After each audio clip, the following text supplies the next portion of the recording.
13 horas e 11 minutos, 1h11, já estamos no ar aqui com o Jornal da Difusora, na sua primeira edição, agradecendo sempre o carinho a você que nos acompanha em todo o estado do Maranhão, aqui na capital São Luís, também no interior do estado, na região metropolitana como um todo, agradecendo sempre esse carinho da sua audiência, em nome de toda a equipe do Sistema Difusora de Comunicação, muito obrigado aí a você que nos acompanha aqui pela TV Difusora.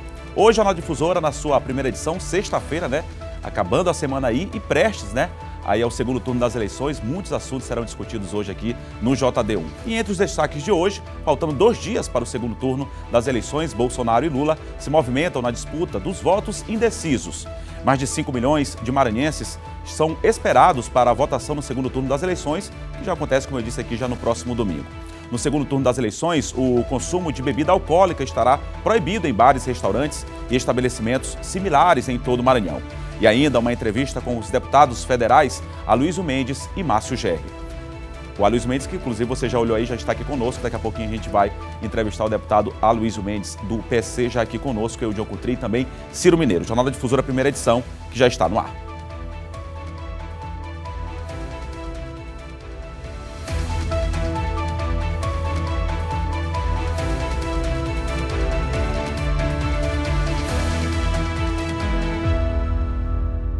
Uma hora e 13 minutos, daqui a pouquinho a gente vai girar aqui com muita informação, mas a gente vai direto a Brasília, capital federal, porque o Tribunal de Contas da União apresentou prévia de auditoria sobre as urnas ao TSE, na verdade, né? Tribunal Superior Eleitoral. As informações ao vivo com Raniele Veloso. Raniele, seja muito bem-vinda, boa tarde a você.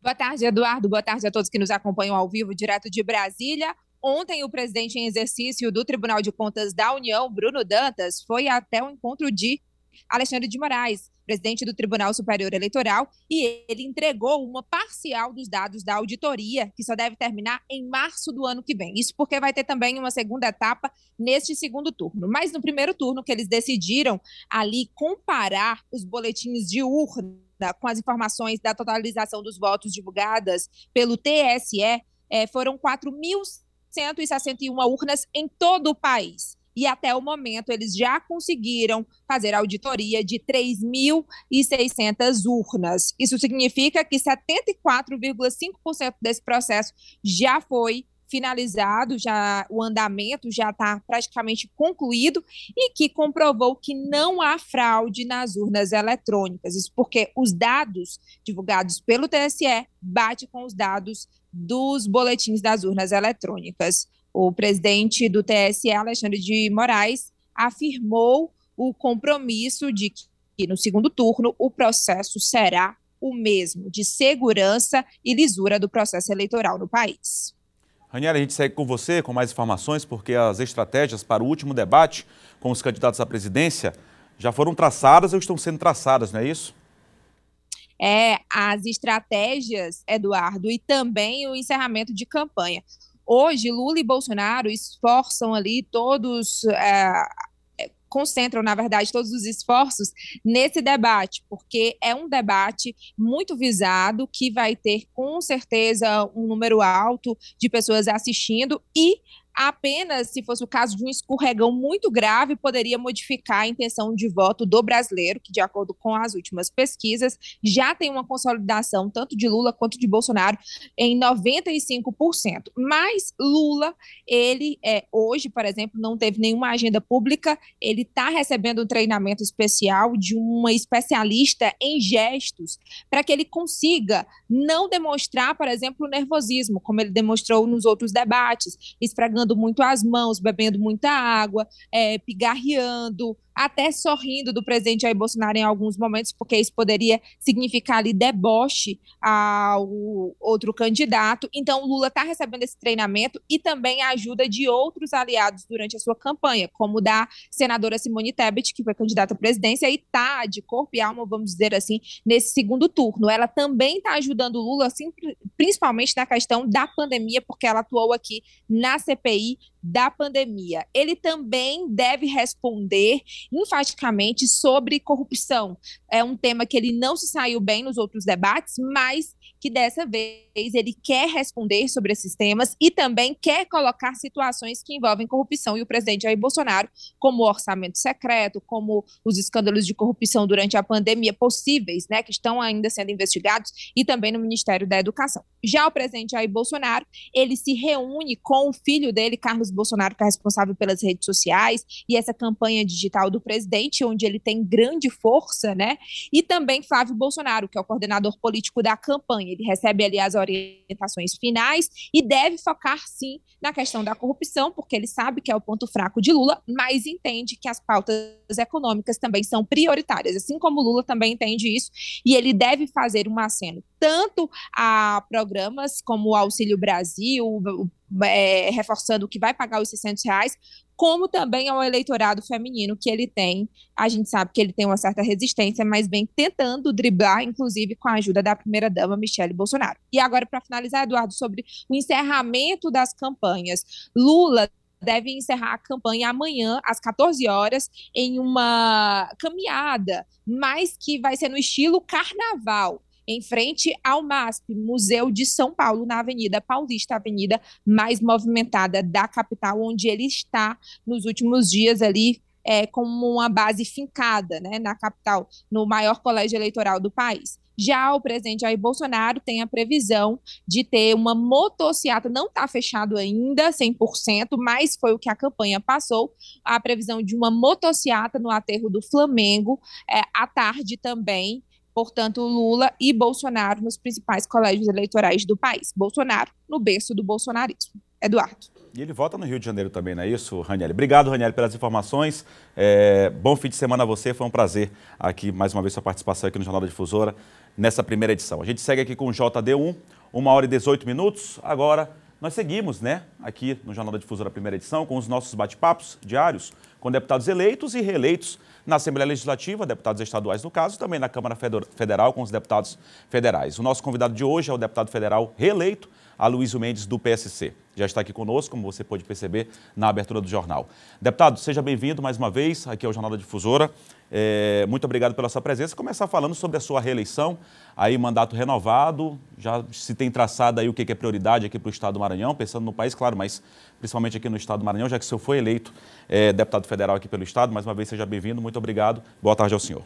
Muito boa tarde, Eduardo. Prazer estar aqui com vocês, John Coutrin, Ciro Mineiro, uma bancada tão qualificada aqui. E é uma honra estar aqui com vocês para debater os assuntos relativos à minha eleição, ao Maranhão e ao nosso país. Ciro Mineiro, boa tarde. Boa tarde, Eduardo. Boa tarde, John. Boa tarde, deputado. É um prazer recebê-lo aqui no Jornal da Difusora, primeira edição. E boa tarde também para quem acompanha, né, o Jornal da Difusora na sua primeira edição. Deputado, não é segredo para ninguém, o senhor apoia a reeleição de Jair Bolsonaro na presidência da República. Aqui no estado do Maranhão, ganhou no primeiro turno o governador, foi reeleito, né, no primeiro turno o governador Carlos Brandão. Como é que o senhor avalia, por exemplo, numa eventual reeleição de Jair Bolsonaro, como é que vai se dar essa relação, né, do presidente Jair Bolsonaro com o governador reeleito Carlos Brandão? Bom, Ciro, em primeiro lugar, eu apoio o presidente Bolsonaro uma questão de princípios. Eu acho que a política do presidente Bolsonaro, a forma de governar que ele tem para o país, é muito mais afeita aos meus conceitos de vida, de família e dos conceitos com relação à defesa da segurança pública e vários outros. Por isso, eu acredito muito mais no projeto do presidente Bolsonaro. E até porque sou vice-líder dele no governo federal, tanto no Congresso Nacional como na Câmara Federal. E eu tenho a certeza que com a eleição do presidente Bolsonaro, diferente do governo anterior, o governador Carlos Brandão, a quem eu conheço há mais de 30 anos, terá uma relação institucional com o governo federal.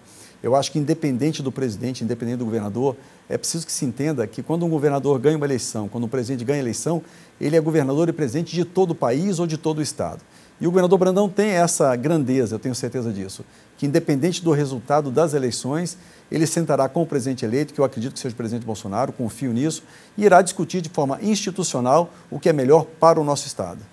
Já pegando só esse gancho, João, só antes de chamar você, e se for ao contrário, deputado, caso vai ter uma eleição, caso o ex-presidente Lula seja eleito, como é que será o seu relacionamento aí com o ex-presidente? Olha, eu também não vou ter nenhuma dificuldade, Eduardo. Eu sou um deputado que defende o Estado do Maranhão. Independente do presidente eleito, eu serei um deputado que defenderá os interesses do Estado do Maranhão. E eu tenho uma história que é muito fácil de comprovar isso. Eu nunca votei no PT, nunca tive afinidade com os partidos de esquerda. Mas no episódio do impeachment da presidente Dilma, eu fui o único deputado de centro-direita que votou contra o impeachment da presidente Dilma aqui no Maranhão.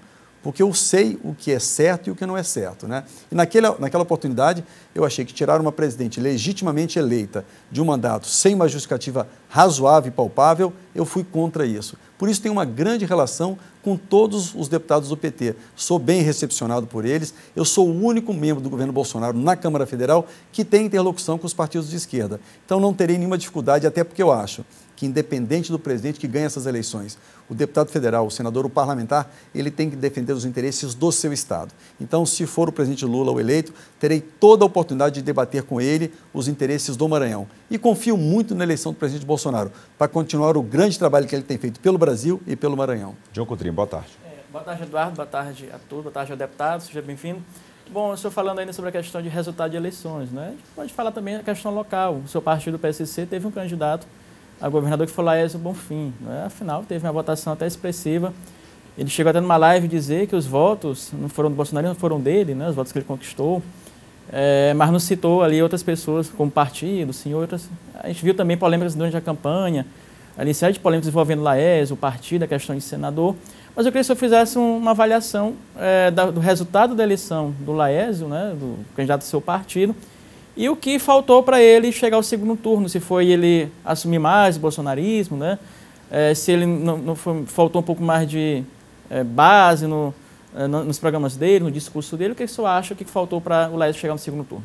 Ó, John, nós não podemos negar, e eu acho que todo Maranhão reconhece isso, que a grande surpresa dessas eleições foi o Laésio Bonfim, um candidato que saiu de uma cidade muito pequena, vindo de um partido pequeno, o PSC, tinha muito pouco tempo de televisão, não coligamos com ninguém, saímos com um candidato único, um partido único, e ter quase 25% dos votos no Estado, eu tinha certeza disso, nós tínhamos certeza, mas eu acho que foi a grande surpresa dessa eleição. Passadas as eleições, é lógico que as pessoas costumam lamber as feridas, ficam um pouco pesarosas, mas eu tenho certeza, e eu acho que o Estado do Maranhão todo sabe disso hoje, que o Laésio Bonfim foi um grande vencedor nessa eleição. Chegar onde chegou, contra duas estruturas muito poderosas, seja do candidato do PDT, quanto do candidato vencedor, que foi o Carlos Brandão, foi uma grande vitória, Laésio Bonfim, ter quase 25% dos votos no Estado. Eu acho que o PSC fez um grande trabalho, nós somos o 5º partido mais votado nessa eleição, né? Nós deixamos para trás partidos historicamente reconhecidos no Maranhão, PDT, PSD, o próprio PCdoB, quer dizer, então foi uma grande vitória. O PSC saiu fortalecido dessas eleições, foi a grande surpresa e vamos continuar esse trabalho de fortalecer esse grupo, porque sabemos que nós temos um grande futuro pela frente ainda. Deputado, muito se comenta, né? A gente tem recebido aqui a classe política, vários políticos aqui do Estado do Maranhão, tem se debatido sobre essa questão de até futuras eleições. Claro que a eleição tanto do Lula quanto do Bolsonaro pesa muito para a política maranhense, para a política nacional. Como é que o Aloysio, hoje, deputado Aloysio, analisa essa situação? O senhor permanece no PSC, tem conversado com outros partidos? Ou isso vai depender da eleição do Bolsonaro ou do Lula? Como é que está a sua situação hoje dentro do partido? Olha, infelizmente o PSC não atingiu a cláusula de barreira. O meu partido elegeu apenas 7 deputados federais, não atingiu essa cláusula de barreira. Então é óbvio que eu tenho sido procurado por outros partidos até com uma estrutura muito grande, tanto no Maranhão quanto no Brasil, tendo sido convidado a ingressar em outras legendas. Tenho 3 propostas muito interessantes que eu estou analisando ainda e vou esperar o resultado do segundo turno das eleições para tomar essa decisão. Mas com certeza, uma decisão já tomada, eu não ficarei mais no PSC e estou analisando dentro dessas propostas que foram feitas, a melhor proposta não só para mim, Aloysio Mendes, mas para o meu grupo político. E a partir do segundo turno da decisão da eleição, nós tomaremos essa decisão. Ciro. Deputado, nós estamos aí praticamente na véspera, né, do segundo turno das eleições presidenciais, e nunca se viu uma eleição tão disputada nos últimos tempos como agora. Como é que o senhor avalia, como é que o senhor enxerga essa polarização entre os dois candidatos? Olha, Ciro, com muita preocupação. E eu acho que, independente do presidente que seja eleito, é muito importante que nós voltemos a unificar esse país. Eu acho que no período da eleição, os ânimos estão muito acirrados, há uma polarização muito grande, nós temos praticamente o país dividido. Mas é muito importante que, independente do resultado das eleições, que o presidente que ganha essas eleições tenha a grandeza de entender que ele é presidente do Brasil todo e que a gente possa reunificar esse país. Nós temos imensos problemas ainda a serem resolvidos no nosso país e com o país dividido isso fica cada vez mais difícil. Então, passado o período da eleição, o presidente que for considerado o vencedor, que ganhar as eleições, tem uma grande missão, que é reunificar o nosso país. Eu sei que não é fácil, eu acho que é uma missão difícil, mas um estadista, um novo presidente, ele tem como essa missão principal reunificar o nosso país. Como eu acho também que o governador Brandão tem essa missão. No estado do Maranhão também nós tivemos uma eleição muito polarizada, muito aguerrida, e ele tem uma grande missão agora, é unir todos os maranhenses no sentido de fazer o Maranhão um estado cada vez melhor. E reunificar só é possível através de muito trabalho, né, deputado? Exatamente. Nós temos hoje uma questão no Congresso que precisa ser bem enxergada. O Congresso eleito agora nas últimas eleições, tanto Câmara como Senado, ele é majoritariamente de centro-direita.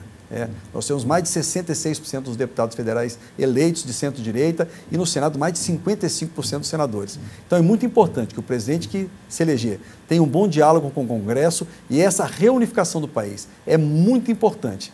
Nós temos que deixar as campanhas de lado, deixar o período eleitoral de lado e pensar no nosso país. E eu acho que essa é a maior missão que o novo presidente da República terá pela frente. John. Deputado, a gente tem visto uma discussão nacional, veículos de comunicação, né, falando sobre a questão do resultado das eleições e atrelando também uma outra perspectiva, que é a questão do orçamento secreto. Isso é uma discussão que vem sendo feita aí até para quem perdeu a eleição. Né? Eu converso muito com alguns deputados, eles falam o seguinte: a eleição foi decidida porque quem teve orçamento secreto, né, quem teve mais emenda, quem teve recursos aí, né, do partido. E a gente vê, né, a imprensa nacional até divulgando alguns nomes de deputados, inclusive do Maranhão. Eu queria saber do senhor, não é, que o senhor é aliado do presidente Bolsonaro, e também ele tem sido também questionado em relação a isso. O que o senhor acha desse orçamento secreto? O senhor acha que realmente ele interferiu no resultado das eleições, não só aqui no Maranhão, mas no Brasil? Ou seja, aquelas pessoas já estavam no mandato, aquelas pessoas que eram aliadas do presidente Bolsonaro tiveram, né, digamos assim, esse ponto aí favorável para se eleger por conta do orçamento secreto? João, primeiro que eu discordo do nome orçamento secreto, né? Eu acho que as emendas de relator que criaram essa fantasia de orçamento secreto precisam de alguns ajustes, eu concordo com você. Mas quem conhece o funcionamento da Câmara, do Senado, sabia que esse recurso sempre existiu. Antigamente ele tinha o nome de RP2, que era um recurso que quem definia a aplicação dele era o governo federal. Então, em vez da definição do Congresso, dos parlamentares sobre a aplicação desse dinheiro, era cada ministro e era a Secretaria de Governo da Presidência que definia onde é que esses recursos deveriam ser empregados. E a mesma formatação que se tem no RP9, se tinha no RP2. Os deputados que eram da base do governo tinham acesso a ela e quem era oposição não tinha acesso a ela. Não mudou nada com relação a isso, apenas que quem decide essa aplicação agora é o Congresso Nacional, através da Comissão de Orçamento, através do relator geral.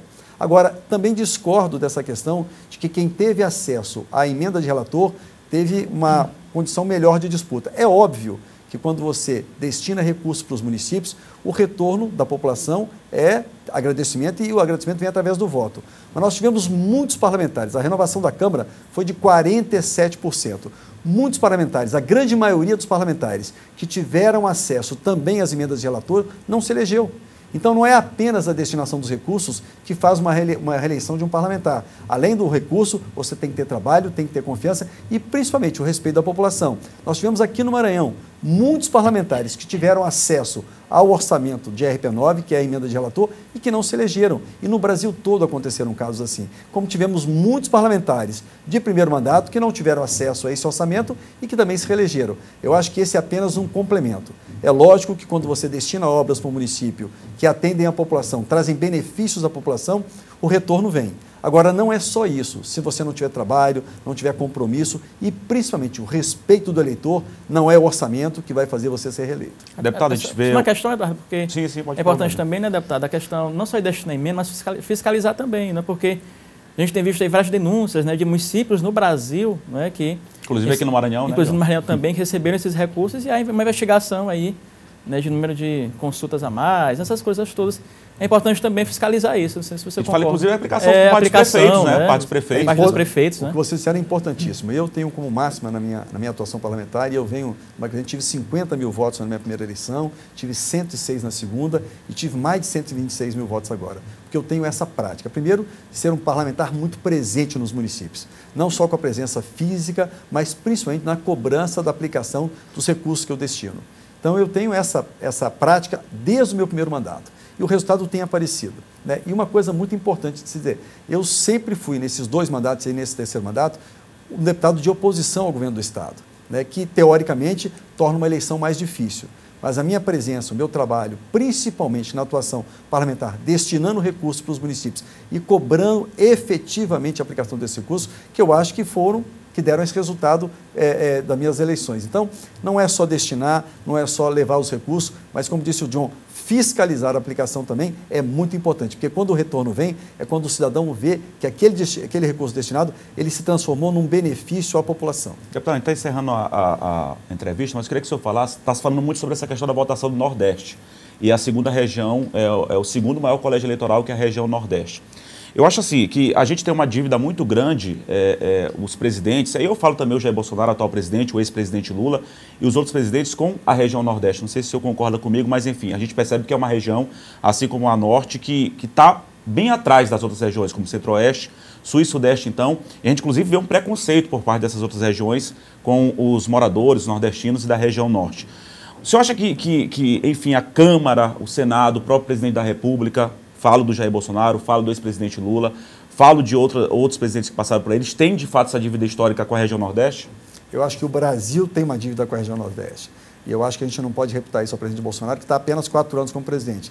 Nós tivemos aí 8 anos do presidente Lula, mais 6 anos da presidente Dilma, tivemos 2 anos do presidente Temer, e essa dívida continua grande. Eu acho que nós precisamos entender que a região Nordeste tem que ser compreendida como ela é. Nós precisamos dar uma atenção especial a essa região que historicamente foi relegada a segundo plano. E hoje cobra por isso, né? Eu acho que a eleição na região Nordeste, ela tem 2 viés. Eu acho que o presidente Lula não tem hoje legitimidade para dizer que o Nordeste foi esquecido pelo presidente Bolsonaro. Até porque ele teve 2 mandatos de presidente, a presidente que ele indicou e que ele fez ser presidente teve mais 6 anos e nunca essa dívida foi resgatada. Eu acho que no presidente Bolsonaro, nos últimos 4 anos, ele tem feito muito pelo Nordeste. Agora, independente deles, eu acho que o Brasil, a nação brasileira, tem uma dívida com a região Nordeste e que precisa ser resgatada independente do presidente que seja eleito. Deputado, eu gostaria de agradecer a sua presença aqui, Ciro, John também, em nome de toda a equipe, pela sua presença aqui, para a gente debater, fazer esse debate político tão importante às vésperas de uma eleição também. Pode fazer suas considerações finais, parabenizar também pela reeleição, espero que o senhor tenha um bom mandato aí à frente, né, na Câmara Federal, que represente bem todo o povo maranhense.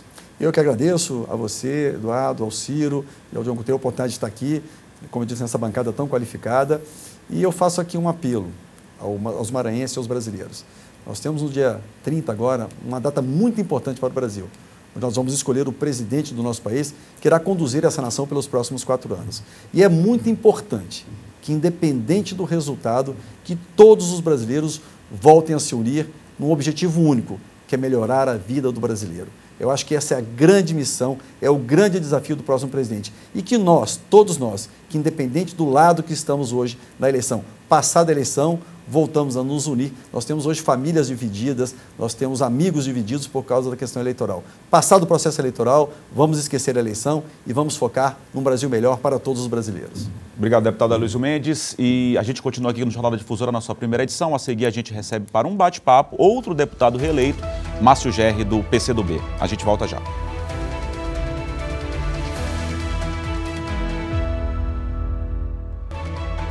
58 minutos, já estamos de volta aqui com o Jornal da Difusora na sua primeira edição e agora a Fiat Revemar tem um recado para você. Olá pessoal, eu me chamo Fred, sou gerente comercial da Fiat Revemar Holandeses e quero apresentar um pouquinho da nossa loja para você.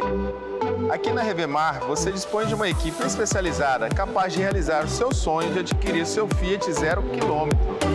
Seja ela no showroom ou em vendas diretas, aquela que você compra via CNPJ, produtor rural ou PCD. Aqui na Revemar temos todos os modelos à pronta entrega, inclusive o Fiat Pulse, o carro do ano eleito pela revista Auto Esporte. Na nossa oficina temos equipamentos modernos e mecânicos altamente qualificados. E sabe onde fica a nossa loja? Localizada na Avenida dos Holandeses, número 22, próximo ao Golden Shopping. Lembrando que também você pode nos encontrar em nossas redes sociais ou em nosso site. Vem para Fiat Revemar, que com essa equipe você vai fechar o melhor negócio da sua vida. Recadinho aqui no Jornal da Difusora na sua primeira edição. O JD1 que agora recebe o deputado federal também reeleito, como eu falei agora há pouco, no primeiro bloco, o deputado federal reeleito, Márcio Gerri, do PCdoB. Deputado, boa tarde. Obrigado por ter aceitado o convite, participar aqui do Jornal da Difusora na sua primeira edição. Deputado, não é segredo para ninguém, a base do ex-governador Flávio Dino, do atual governador reeleito, né, Carlos Brandão, apoia aí, a gente recebeu agora há pouco o deputado Aloysio Mendes, que é um apoiador aqui no estado da reeleição do presidente Jair Bolsonaro. E esse outro grupo apoia a candidatura do ex-presidente Lula. Qual o balanço que o senhor faz desse apoio que está sendo dado aqui no estado do Maranhão? Boa tarde, obrigado mais uma vez pela presença. Agradeço, boa tarde aos telespectadores. Primeiro que o balanço muito positivo, nós tivemos 68% acima disso no primeiro turno e vamos ter agora no segundo turno uma vitória ainda mais expressiva. A candidatura do ex-presidente Lula tem muito respaldo, tem muito acolhimento, ela expressa um momento muito importante da vida nacional. É uma candidatura que não é do PT, que não é só do PT, que não é só da esquerda. É uma candidatura de uma ampla coalizão, de uma frente ampla em nosso país. Portanto, uma candidatura, como eu gosto de frisar, de salvação nacional. Nós precisamos reconstruir o Brasil. Nós precisamos recolocar o Brasil numa rota de respeitar os direitos do povo, de assegurar um projeto nacional de desenvolvimento que permita termos recomposição salarial, geração de emprego e renda, apoio ao desenvolvimento industrial e econômico do Brasil e reposicionamento com respeito no mundo. O Brasil tem sido muito desprestigiado, dada as inconsequências e responsabilidades e também até desatinos do atual presidente Bolsonaro. Então isso tudo faz com que as pessoas percebam que é a hora de uma grande mudança, de uma grande viragem na história do país. Portanto, a eleição do dia 30 é muito, muito importante. Eu tenho muita convicção, muita esperança de que nós vamos fazer essa mudança tão importante que aqui no Maranhão os maranhenses vão ajudar o Brasil ampliando a votação do Lula aqui no domingo. Ciro. Boa tarde, deputado. O senhor falou ainda há pouco, né, sobre essa expectativa da votação aqui no estado do Maranhão. A gente sabe que em todos os estados da região Nordeste, o ex-presidente Lula, ele ganhou no primeiro turno das eleições, né? Ele teve uma margem, né, de votos bem acima do atual presidente da República, Jair Bolsonaro. Mas a gente sabe também que os dois candidatos, de modo geral, eles concentraram as suas atividades agora, antes do segundo turno, aqui na região Nordeste. O senhor acredita que, de alguma maneira, esse quadro ele pode mudar no segundo turno, ou seja, um avanço do atual presidente da República, Jair Bolsonaro, aqui na região Nordeste? Agora é uma eleição com apenas dois candidatos. É evidente que pode ter, sim, mudanças. Agora, será muito ampla a vantagem do presidente Lula no Nordeste inteiro. As pesquisas têm mostrado isso. O Lula tem ampliado a sua votação no Nordeste, como tem também ampliado a votação num estado importante da federação, que é Minas Gerais, como tem também reagido muito bem no estado de São Paulo. É isso tudo que dá uma média nacional de vantagem para o presidente Lula, que varia de 6 a 8 pontos. Eu acho que é isso que vai se confirmar no domingo. De modo que, sobre o Nordeste, eu, olhando os dados todos e o volume de campanha, tenho muita certeza, pelos dados que temos visto, que a gente vai ampliar a votação para o presidente Lula aqui em todos os estados do Nordeste. John. Boa tarde, deputado. Né? Agora há pouco esteve aqui o vice-líder do governo Bolsonaro para federal, Aloysio Mendes. Né? Eu perguntei para ele a questão do orçamento secreto, a questão da emenda de relator RP9. Ele discorreu dizendo que não é secreto, não é que vários deputados não tiveram acesso e foram eleitos por conta desse orçamento secreto, mas eu queria saber do senhor, que tem feito críticas pontuais em relação a isso, o senador Flávio Dino também, não é? Em relação a essa questão da interferência do orçamento secreto e como ele tem, portanto, aí, né, ajudado alguns parlamentares à base do governo Bolsonaro e também nos municípios, né? Alguns deles também com várias denúncias de que não foram aplicados de forma correta. Qual a sua avaliação? O senhor acha que esse orçamento secreto foi prejudicial nas eleições desse ano? Importante que o nosso telespectador saiba que esse nome, orçamento secreto, é o nome novo da roubalheira, da corrupção institucionalizada no Brasil. Orçamento não tem que ser secreto. Todo centavo público tem que ser transparentemente informado à população. Este orçamento secreto é uma invenção do Centrão, lá do Arthur Lira, com o Bolsonaro, para desviar recursos. E o que é mais lamentável, John, recursos, sobretudo da saúde. Nós tivemos, infelizmente, vários casos ocorridos aqui no estado do Maranhão. A Polícia Federal tem investigado, teve até já prisão por conta dessa emenda RP9, esse orçamento secreto. E é muito importante, quero aqui reafirmar o meu compromisso nessa nova legislatura de lutar pelo fim do orçamento secreto, pela transparência total na utilização de recursos do Orçamento Geral da União. Essa é uma página realmente muito ruim da história do Congresso Nacional, quando aceitou institucionalizar esse orçamento secreto que tantos escândalos tem provocado e que, por isso mesmo, precisa ser investigado, precisa ser punido e precisa ser extinto. Não podemos ter no Brasil mais essa imoralidade que é orçamento secreto, que tão mal faz a democracia e que tão mal faz a gestão pública no Brasil e, repito, especialmente com o desvio de recursos na saúde em centenas, milhares de municípios do Brasil. Deputado, falando nessa questão de nova legislatura, tem se falado muito em relação a apoiadores do presidente Jair Bolsonaro que acabaram sendo eleitos nesta eleição. O senhor já convive, né, já vem de um mandato já na Câmara Federal. Até que ponto se interferia, caso o ex-presidente Lula ganhe a eleição, vença a eleição, poderia interferir em um mandato ou não interferia negativamente, ou poderia interferir negativamente ou positivamente? Como é que o senhor analisa esse cenário? O Congresso Nacional é sensível ao que vem do povo, aquilo que o povo democraticamente define. Nós temos hoje conformado uma maioria dentro do Congresso Nacional, como disse aqui o deputado que me antecedeu, mais conservadora, é verdade. Mas essas pessoas não estão também em uma posição de não dialogar, de não assegurar, sentar-se à mesa para uma pauta nacional. O presidente Lula, como sabemos todos, é um estadista de muita envergadura, de muita capacidade. Não é à toa que hoje reúne em torno de si as maiores expressões da política brasileira em todos os segmentos, uma candidatura realmente muito ampla, porque exatamente alicerçada nessa ideia de resgatar, preservar e fortalecer a democracia brasileira. Então, todos aqueles que são realmente democratas, que respeitam a Constituição e as leis, que respeitam o Estado Democrático de Direito, irão respeitar a vontade das urnas, com a eleição do presidente Lula, com fé em Deus, e depois vão também respeitar para que tenha governabilidade e que ele possa aplicar este programa de reconstrução do Brasil que ele está apresentando à nação. Ciro. Deputado, muito tem se comentado no dia de hoje, sexta-feira, que o senhor teria admitido durante uma entrevista que colocaria seu nome para a disputa da Prefeitura de São Luís em 2024. Essa é uma vontade do senhor? Eu acho que está se constituindo uma necessidade do meu partido, do campo político em que eu atuo, que é o campo progressista. Nós temos muitos quadros bons, entre os quais, modestamente, me incluo, e é importante que a gente se coloque para este debate quando ele for oportunamente apresentado. Eu até brinquei numa entrevista recente que se para ser prefeito de São Luís fosse por um concurso público, eu me candidataria também com muita convicção de que passaria em primeiro lugar, porque conheço essa cidade tintim por tintim, convivo, moro, interajo, conheço muito a cidade e seus problemas e também conheço muito os caminhos pelos quais nós podemos resolver os principais problemas de São Luís, atenuar esses problemas, colocar a cidade no rumo de desenvolvimento e assegurar direitos para todos os ludovicenses. De modo que eu me coloco de muita tranquilidade, não é uma questão impositiva, não é uma vontade pessoal minha, mas é um debate que tem se apresentado e quando oportunamente ele for posto à mesa, estarei preparado para conversar com o povo de São Luís, com os outros partidos, com os meus colegas desse campo político, para que a gente possa chegar a um entendimento e, se for o caso, eu ser candidato a prefeito, me sentirei muito orgulhoso, muito feliz e não decepcionarei o povo de nossa querida capital, porque conheço bem a cidade e sei o que ela precisa para melhorar cada vez mais. John.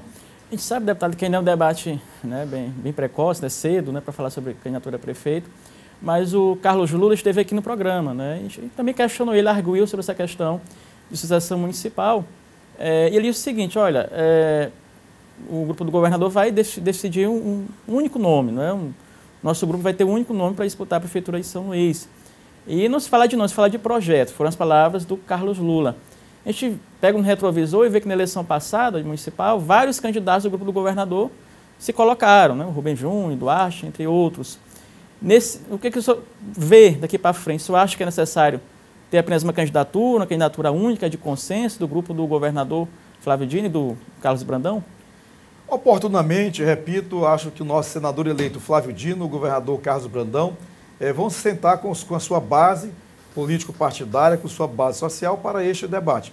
O ideal, sempre o desejável, é que a gente, pelo consenso progressivo, pelo debate democrático e transparente entre as forças, a gente chegue a um nome, para que a gente tenha uma candidatura unificada. Agora, isso, evidentemente, dependerá de como nós vamos construir esse processo, de como estarão posicionados também os partidos e seus projetos de futuro. Agora, claro, sempre respeitando muito a liderança inequívoca do nosso ex-governador e senador eleito Flávio Dino, como também do governador reeleito Carlos Brandão. Estivemos juntos até aqui, vencendo, superando obstáculos, seguiremos juntos para mais vitórias para o povo do Maranhão e para mais vitórias para o povo de São Luís. Deputado, a gente está encerrando já a entrevista, mas eu queria que o senhor falasse sobre essa perspectiva, né? O Carlos Brandão renovou o seu mandato, né? Foi governador reeleito, mas a gente está numa disputa presidencial. O Jair Bolsonaro pode ser reeleito, o ex-presidente Lula pode ser eleito, né? Como é que o senhor acha que vai ser essa relação institucional? Você, inclusive, vai estar no Congresso como deputado federal, o ex-governador Flávio Dino vai estar no Senado também, mas como é que o senhor projeta isso, sendo que o ex-presidente Lula pode ganhar, que seria mais favorável, pelo menos pelo apoio que está sendo dado aqui do governador Carlos Brandão, ou se o presidente Jair Bolsonaro foi reeleito, como é que o senhor projeta esse cenário? Olha, eu prevejo que... No estado do Maranhão, claro. Para o Maranhão. Eu espero, prevejo, acho que nós teremos um momento muito virtuoso na relação do governador Brandão com o nosso presidente Lula. Aliás, é o único candidato a presidente que apresentou propostas concretas para o Nordeste e também para o Maranhão. O Bolsonaro, em 4 anos, nada, zero, fez nada no estado do Maranhão, quase nada no Nordeste, desprestigiou esta região, como afinal também não fez nada no Brasil. Nós vamos ter um momento bom com o presidente Lula, de mãos dadas com o governador Carlos Brandão, com o senador Flávio Dino, para que a gente possa fazer muito pelo Maranhão. Eu vejo todos os dias aquilo que é possível ser feito. Nós temos um time muito bom, nós temos uma expectativa gigantesca da gente reposicionar o Brasil, fazer o Brasil de novo sorrir, fazer o Brasil ter política de desenvolvimento, políticas inclusivas, voltar ao Minha Casa Minha Vida, voltar a ter apoio à agricultura familiar, voltar a ter apoio para os estudantes poderem ingressar na universidade, enfim, a ciência e tecnologia, a esse Programa Nacional de Desenvolvimento que o Lula expressa, apresenta, representa e vai aplicar como presidente da República. Esse entusiasmo nosso nos dá esse otimismo de que vamos ter momentos muito bons. Estamos aí construindo essa reta final. Daqui a pouco nos encontraremos ali na Praça das Mercês, no Centro Histórico, num grande movimento liderado pelo governador Flávio Dino, nessa que será a nossa penúltima atividade de campanha do Lula aqui em nossa São Luís. Hoje, dezenas de municípios fazendo atividades também, incontáveis, praticamente todos os municípios do Maranhão. Seguirá também amanhã com mais atividade. E tudo isso dá uma energia muito positiva. Eu tenho certeza que o Maranhão voltará a ter um papel de destaque na mesa presidencial liderada pelo presidente Lula, e isso se revestirá em grandes benefícios para o nosso povo. Lula eleito, Flávio Dino é ministro? Olha, é um debate que se faz. O Flávio Dino já provou várias vezes que é uma pessoa de elevada capacidade, é hoje um líder nacional. O Flávio Dino é um líder inconteste no nosso estado do Maranhão. A história mostra isso, prova isso. E ele tem também, hoje, assento nas mesas nacionais. É um líder de grande reverência, de grande referência na cena nacional. Se for no Senado, vai fazer um papel muito importante. Se for para ser ministro, também fará um papel muito importante. Eu acho que com o Lula presidente, aposto que o Flávio Dino será ministro da República, ministro de Estado do nosso país. Deputado, obrigado pela sua presença aqui. Ciro e John também, em nome de toda a equipe. Agradecendo sua presença aqui. Pode suas considerações finais, tem 1 minuto e 30 aí, deputado. Obrigado. Eu aproveito para pedir aos nossos irmãos e irmãs maranhenses que se dirijam às urnas com muito amor no coração, com sentimento de paz. Essa política do ódio que implantaram agora recentemente, ela não é a política do brasileiro, da brasileira, do maranhense. Não, de jeito nenhum, a gente nunca viu isso. Nós temos que acabar com essa tentativa de botar a violência, a intolerância na política. Vamos fazer uma política, um voto da esperança, um voto em busca de um Brasil que seja reconstruído, que tenha oportunidades para todos e para todas. E a melhor atitude agora, no dia 30, é a atitude da paz, da harmonia, do amor, da integração, do respeito ao democrático direito ao voto. O que vamos fazer no domingo não é brigar. O que vamos fazer no domingo é votar de acordo com a nossa consciência e pensando naquilo que é melhor para o Brasil. Eu seguirei para a urna com esse sentimento e levando esta convicção de que o melhor para o Brasil é a eleição do presidente Lula. Obrigado, deputado federal Márcio Gerri, recebendo aqui deputado federal reeleito, né, aqui no estado do Maranhão pelo PCdoB. Obrigado pela sua presença, atenção e disponibilidade aqui com todos nós do Jornal Difusora, primeira edição. 13 horas e 53 minutos, agora Imperatriz e Caxias seguem com a sua programação local.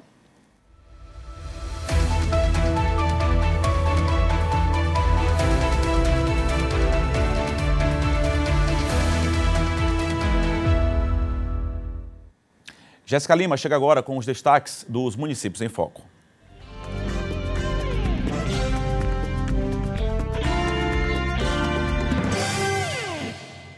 Olá, boa tarde. Prefeitura de Rosário lança a cartilha dos direitos da mulher com câncer. Se toca e vamos espalhar o bem. Se cuida, se ama, que o amor te chama. A mulher com câncer, ela possui uma vasta gama de legislação que lhe dá direito a ter descontos na casa própria, a quitação do imóvel, a ter condições dela ter um tratamento adequado e humanizado no setor de saúde. E hoje, através da Procuradoria-Geral do município, quero parabenizar o Dr. Joel e toda a sua equipe por essa cartilha maravilhosa que mostra os direitos já adquiridos para as mulheres e, sem dúvidas, mostra também o nosso carinho, nosso zelo e cuidado com as mulheres rosarienses. Esse foi o destaque do Municípios em Foco. Até a próxima edição.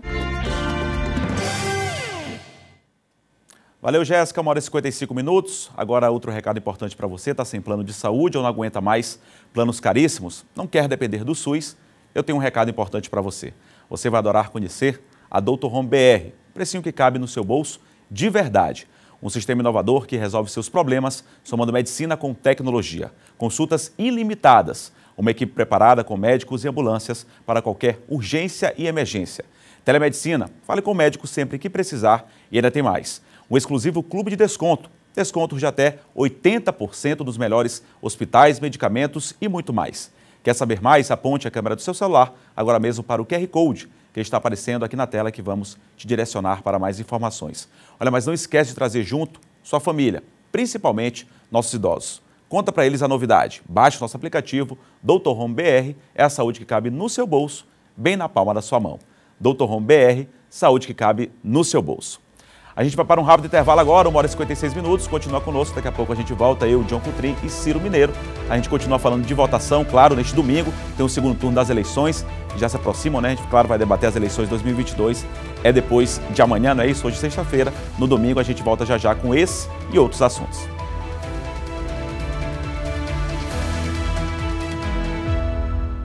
Já estamos de volta aqui com o Jornal da Difusora, na quase 2 horas da tarde, 1h59. Agradecendo mais uma vez o carinho da audiência, você que nos acompanha aí todos os dias aí no começo da tarde, né? Já invadindo aí depois das 2 da tarde, por volta de 2h15, 2h20 da tarde, você sendo muito bem informado aqui na TV Difusora, no JD1. Daqui a pouco a gente volta a girar aqui com mais informações, eu, o John e o Ciro. Agora eu tenho um recado especial para você que quer aproveitar essa grande oportunidade de morar na região que mais valoriza na Grande São Luís, o bairro Araçagi. O condomínio Costa Araçagi vem trazendo para você a chance de morar em um condomínio clube com mais de 12 itens de área de lazer, bem pertinho da praia, com todo o conforto e comodidade para você e para a sua família também. A Anne Ramos tem um recado para você. Olá, sou Anne Ramos, corretora da MR Imobiliária. Estou aqui com uma notícia maravilhosa para você. Já imaginou desfrutar da área de lazer junto com o seu filho? É isso que temos aqui no Costa Araçagi. Temos aqui um campo de futebol para você bater aquela pelada na quarta-feira ou então no sábado e juntamente com a sua família e os seus filhos. Tem o playground do lado e a churrasqueira. Nada mais justo do que compartilhar o final de semana em família. Olha, e para você que entrar em contato comigo pelo WhatsApp hoje, vai ter ITBI e registro gratuito. Isso mesmo. Além disso, parcelamento facilitado junto à construtora. Então vem comigo, saia do aluguel, vem morar no Costa Araçagi. Recado dado, a gente segue aqui falando sobre o Costa Araçagi, esse condomínio clube aí, especial para você morar, né, junto com a sua família, em uma localização excelente aqui na Grande Ilha de São Luís, que é justamente o bairro do Araçagi. 2h01. Olha, mais de 20 mil denúncias pelo aplicativo Pardal do TRE foram feitas aqui no estado do Maranhão nesta eleição. O eleitor deve continuar vigilante nestes próximos 2 dias. Afinal, qualquer irregularidade que os candidatos ou apoiadores cometerem até o domingo, dia da votação de segundo turno, vai ser analisada e pode acarretar em punições. Até o último dia 27, 1.345 denúncias relativas a possíveis irregularidades cometidas nas eleições já haviam sido registradas por meio do serviço. Todas elas têm relação com a propaganda eleitoral. A propaganda é feita lá na circunscrição eleitoral, nos municípios. Então, vai para as zonas correspondentes, que essas zonas analisam aquela propaganda, verifica se ela é irregular ou não. Se a propaganda for regular, a zona arquiva no próprio Pardal. Entre todos os municípios do estado, São Luís é o que possui o maior quantitativo de denúncias, 535 no total. Em seguida aparecem Passo do Lumiar com 221, Imperatriz com 64, Raposa com 56, além de São José de Ribamar e Bacabal, cada uma com 44 denúncias. O aplicativo Pardal, por onde as denúncias são feitas, é gratuito, com versões para o iOS e Android.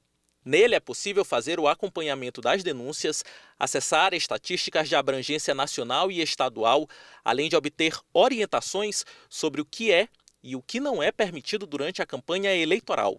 Pelo aplicativo, as denúncias também podem ser relatadas de forma anônima. O eleitor está participando bastante, né, contribuindo com a Justiça Eleitoral em fiscalizar as eleições.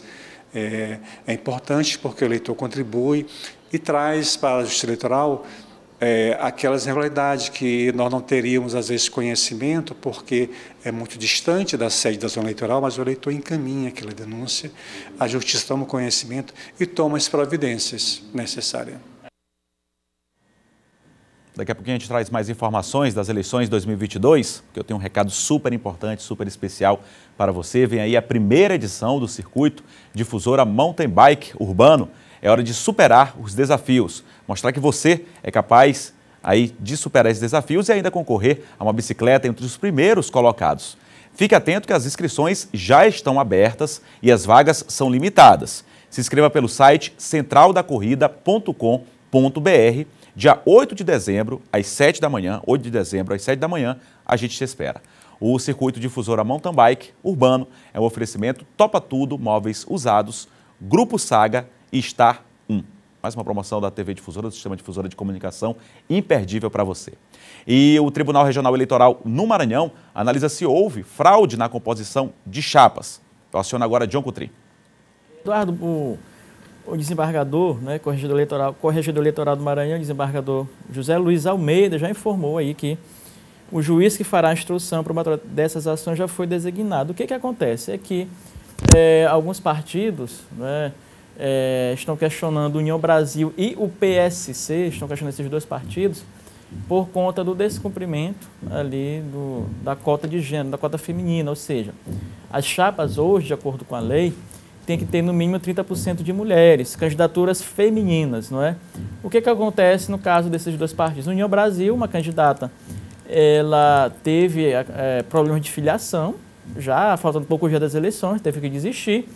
Por sua vez, o PSC também houve duas candidaturas indeferidas e não houve aí substituição, né? Assim como também o próprio União Brasil, que não recorreu, segundo a denúncia, não fez muito caso dessa candidatura que teve problemas de filiação, né, ali do União Brasil. Então, esses dois partidos ali são acusados, portanto, de não cumprirem essa norma, essa lei que determina a cota de gênero, 30% de candidaturas femininas.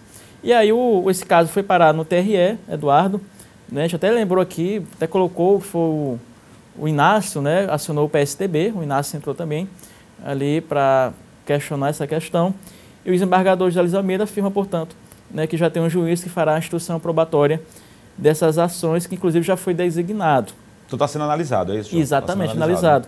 Ele diz tratar-se de uma situação extremamente sensível e ressaltou que, embora o TRE tenha se inclinado no sentido de preservar a votação, a gente lembra, né, remonta aquele caso do MDB, né, do Hildo Rocha, né, que o TRE manteve aquilo que foi a votação, né, dos candidatos, ou seja, a eleição da Rosiana como primeira candidata eleita, e o Hildo continuou como suplente. O TRE manteve, portanto, inalterada essa chapa de deputados aqui no Maranhão. Ele remonta a isso, mas diz que, embora o TRE tenha se inclinado no sentido de preservar a votação, ele entende que, se houver fraude, os fraudadores precisam ser punidos para que as pessoas entendam que as instituições precisam funcionar, não é? Então, ele abre aspas aqui, ele diz o seguinte: não podemos fazer vista grossa para ilegalidades, pois uma ilegalidade mal resolvida estimula tantas outras e forma precedentes. é um problema que temos nas mãos e temos que enfrentar de maneira mais rápida possível. E, portanto, ele conclui dessa forma, dizendo que para demonstrar a todos os envolvidos que o ambiente eleitoral não permite práticas fraudulentas. Então já está, portanto, aí já deu esse primeiro passo, né, Eduardo, como eu falei aqui. Agora é aguardar o julgamento, né, dessas ações que foram questionadas. Inclusive, pode até, no caso do União Brasil, o Inácio, se o TRE deferir, né, perde o mandato Neto Evangelista, né?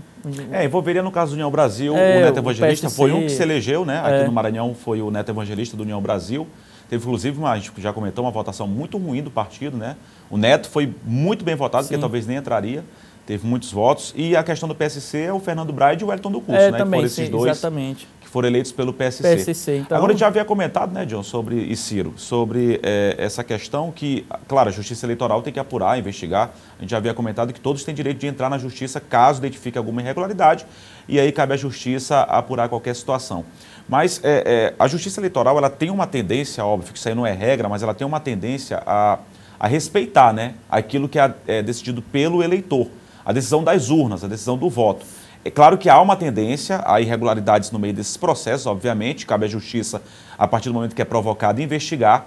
Só que há uma tendência da Justiça Eleitoral sempre também respeitar muito o voto do eleitor, que eu acho que a maior força democrática é justamente o voto. Mas claro que caso haja alguma irregularidade, nessa questão do União Brasil, não sei se do PSC, John e Ciro, a gente verificou que também foi muito próximo ao primeiro turno das eleições, né? Então seria muito complicado. É complicado substituir, né?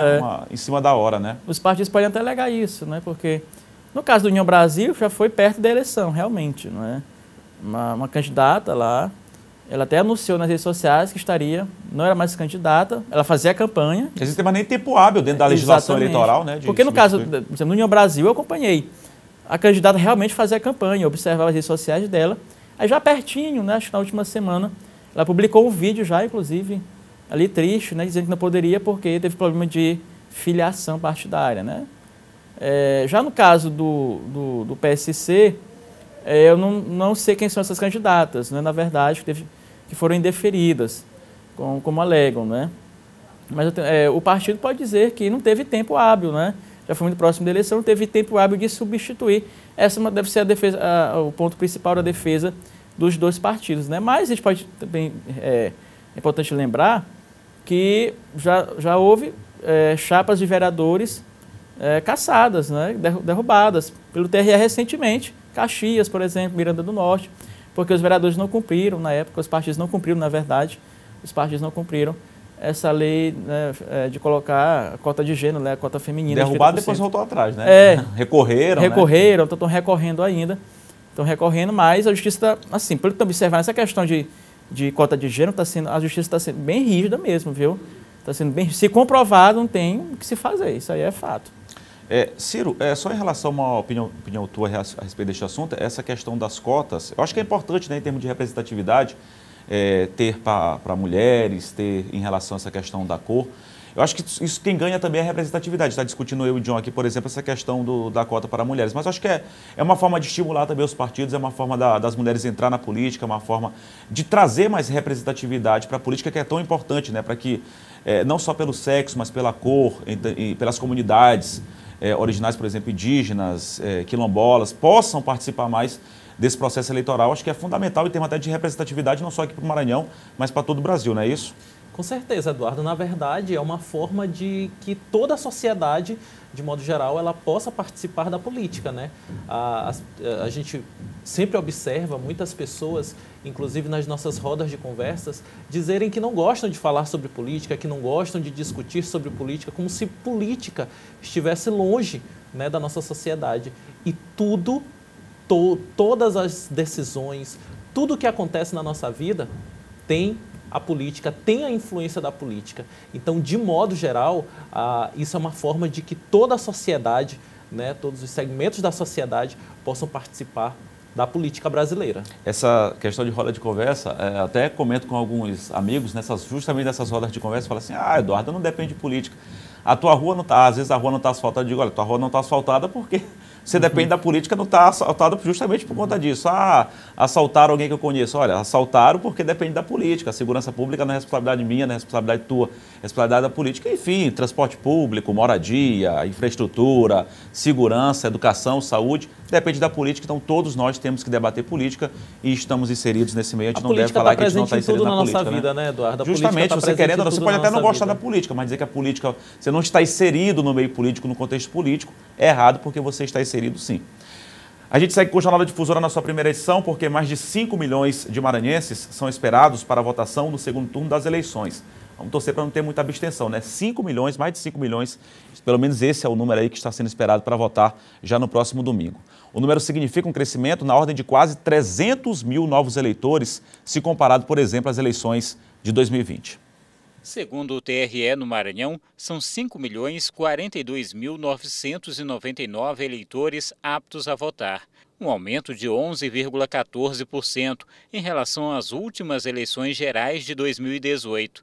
87% desses eleitores têm cadastro biométrico, 52% são mulheres. 735 pessoas vão usar mais uma vez o nome social. E São Luís permanece com o maior número de eleitores, seguida por Imperatriz, Timon e São José de Ribamar.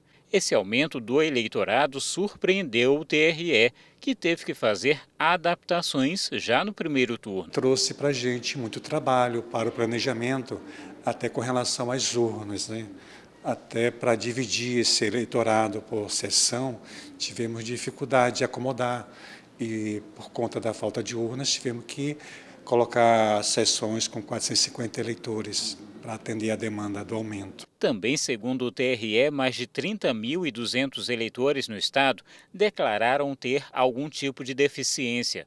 O número de jovens com 16 e 17 anos que tiraram o título aumentou, são mais de 131.500.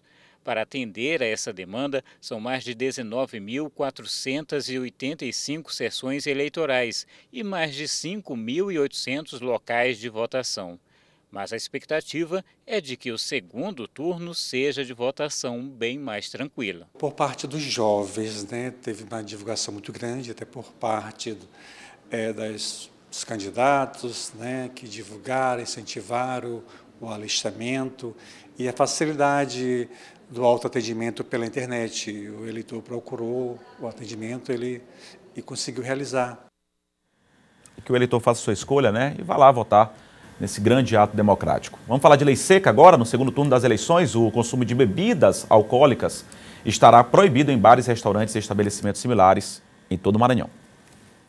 A portaria foi assinada pela Secretaria de Segurança Pública. Estabelece que ficam proibidos a venda e o consumo de bebidas alcoólicas entre 0 e 22 horas de domingo. A Polícia Militar vai realizar uma operação para fiscalizar o cumprimento da determinação. Quem for pego em situação irregular pode responder por desobediência. A partir de 0 hora às 22 horas do dia 30. É mais conhecido como lei seca, né? Então, nós estaremos com os policiais na rua, estaremos com uma operação, orientando, né, os donos de bares, os donos de festas, restaurantes, e é importante que seja cumprida, né? O trabalho começa ainda no sábado às 7 da noite, primeiro com a ação de orientação. A lei seca não vale para todo o país. Além do Maranhão, outros 8 estados também vão adotar a medida nesse segundo turno. Aqui no estado, a proibição valerá por 2 horas a menos que na eleição anterior. Na região metropolitana de São Luís, a fiscalização também vai ter como foco a movimentação nos bairros. Bom, a operação, Comandos Integrados, ela começa às 19 horas, né, de sábado, com o objetivo de policiar, né, os bairros, né, até porque no sábado também teremos uma final, né, esportiva, né, da Libertadores, e a partir da meia-noite nós iremos estabelecer a fiscalização, né, dos bares, restaurantes e festas. Pois é, a gente pede só consciência, óbvio, tem a questão do horário, é só a 0 hora, né, de sábado para domingo. Enquanto isso, as pessoas podem se divertir de forma moderada, obviamente, enfim, assistindo inclusive a final da Libertadores aqui na TV Difusora, no SBT, de forma moderada, pacífica. Como tem que ser eleição, também tem que ser assim no futebol, não é isso?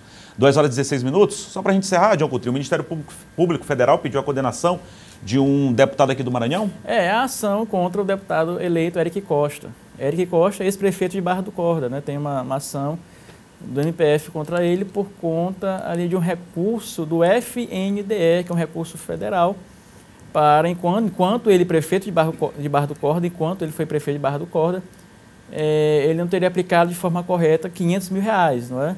Então, a esse pedido aí para que haja o ressarcimento, inclusive, desse valor por parte do Eric, né, que se elegeu deputado agora, foi deputado eleito, e ele possa, portanto, responder por isso, né, Eduardo?